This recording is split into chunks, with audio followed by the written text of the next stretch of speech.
Saya ini habis bicara dengan penyelenggara psikotes di Kuningan, khususnya SMA 3. Jadi beberapa minggu yang lalu lah, saya diminta anak saya untuk datang sekolah menghadap guru BP. Jadi ada kondisi setelah hasil psikotes itu keluar, anak saya ada nilainya 87, IQ-nya 87, artinya di bawah rata-rata. Kemudian di situ ditentukan masa depan anak saya, dia akan jadi ini, ngambil jurusannya apa. Nah, anak saya bilang ke saya itu nggak sesuai dengan aku. Jadi di hasil psikotes itu diarahkan untuk ke IPS. Nah, anak saya merasa lebih cocok IPA. Nah, disclaimer, saya nggak ada urusan anak saya mau masuk IPS, mau masuk IPA. Dan saya nggak ada urusan dengan anak saya nilainya berapa, karena mandat saya kepada anak saya itu yang penting sekolah, yang penting lulus. Itu mandat saya ke anak saya. Dan yang penting punya curiosity terhadap apapun dan sikap yang baik terhadap orang tua. Saya lebih bangga anak saya mau bantu nyuci, bantu ngepel, beres-beres dibanding punya nilai yang tinggi. Bahkan saya tuh tidak pernah menyuruh anak saya belajar. Bagi saya belajar itu sudah di sekolah, di rumah ya sudah main, ngobrol sama keluarga. Jadi saya nggak ada urusan. Tapi saya terganggu dengan nilai IQ yang 87 karena itu menjadi dokumen pendidikan. Dan rasanya saya bisa merasakan bagaimana pemahaman guru-guru SMA ini. Singkat kata, saya datang ke sekolah itu dan betul saja kecurigaan saya. Jadi ketika saya datang ke sana, saya mendapat kesan bahwa guru itu, satu, dia meyakini hasil tes itu sebagai hasil akurat. Buktinya apa? Indikasinya dia menyatakan sampai 4 kali bahwa hasil IQ tes itu akurat. Kemudian saya keluarkan data, ini hasil tes IQ Nahla sebelumnya, anak saya sebelumnya, 2 kali. Nilainya 118, artinya superior. Kalau saya tanya gini, kalau hasil tes yang sekarang 87 akurat, Bapak berani bilang tidak hasil IQ tes yang ini tidak akurat? Diam saja. Sebelum ke sana, si guru juga mengarahkan. Jadi guru itu berasumsi saya datang ke sana itu untuk membela anak saya supaya anaknya masuk IPA. Ya, saya bilang pada guru itu, saya nggak ada urusan anak saya masuk mana.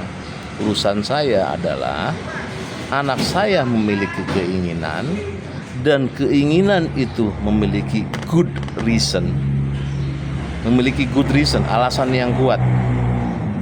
Saya akan dukung, saya bilang. Dan alasannya terlihat sangat kuat.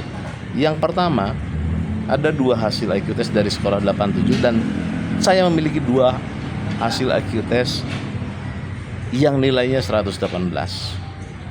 Yang kedua, anak saya secara akademis cukup baik.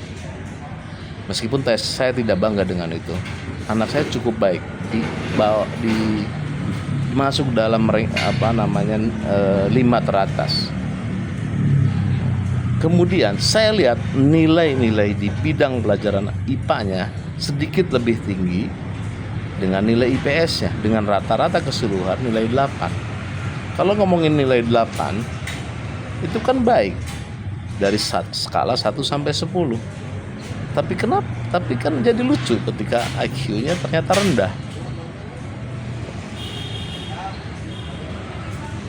Nah, itu sangat mengganggu saya. Saya nggak ada urusan anak saya mau IQ-nya berapapun. Saya tahu kok anak saya seperti apa. Kemudian ketika saya memberikan data pendidikan, data akademis bahwa anak itu nilainya masuk 5 besar, gurunya bilang begini, dia membandingkan mobil Avanza dengan Fortuner. Dia bilang kalau Avanza digenjot terus bisa ngejar Fortuner. Saya memahami itu sebagai bahwa si guru ini ya bisa aja ranking anak lu bagus karena lu genjot terus, suruh belajar terus. Terus saya bilang, saya tidak pernah menyuruh anak saya belajar di rumah. Meskipun anaknya memang suka belajar. Kalau anak saya belajar, saya suruh berhenti. Karena belajar itu sudah di sekolah. Di rumah itu bersama orang tua. Nah, Kemudian tadi saya telepon psikolognya, karena waktu saya sampaikan ke psikolognya bilang silahkan saja kalau mau masuk IPA. Saya kesel, saya telepon, saya bilang begini, ibu tolong sikapi itu hasil tes ibu itu 87, hasil tes 2 tes sebelumnya 118. Saya minta itu disikapi. Kemudian yang kedua, saya ingin Anda sebagai psikolog punya kesadaran bahwa hasil yang Anda berikan itu menentukan masa depan anak-anak yang sedang sekolah itu.